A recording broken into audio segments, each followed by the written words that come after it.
naganasan, hintay ka naganasan. Dong ay si Dong Inay sa lidumay,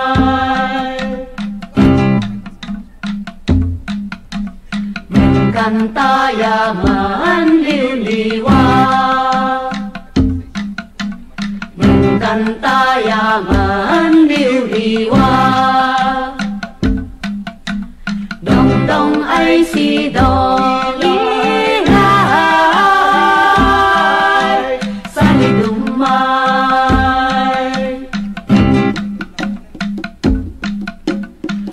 dengaya mangineneng, dengaya mangineneng.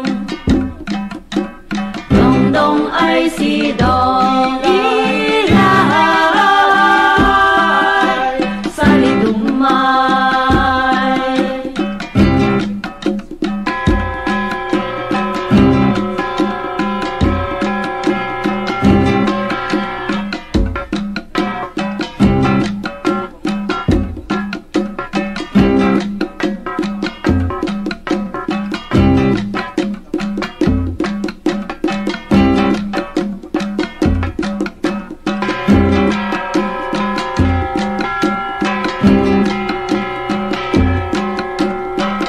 purnong yamakigayam,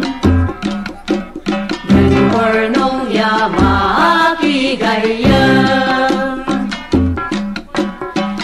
Dong ay si Dong Inay sa lidumay,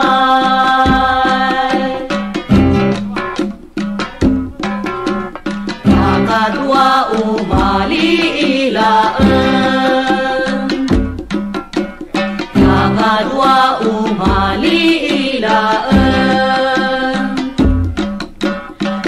Dong ay si Dong Inay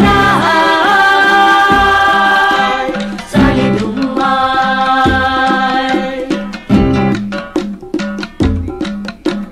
hintay ka naganasan, hintay ka naganasan.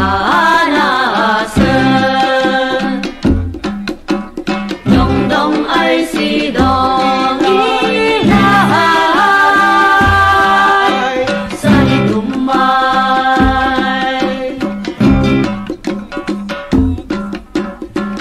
dong ay si Dong Inay sa lidumay,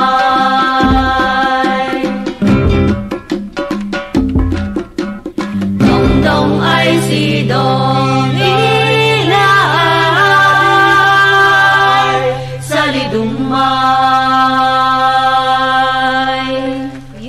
Palakpakan natin ang ating seniors ng UKAB.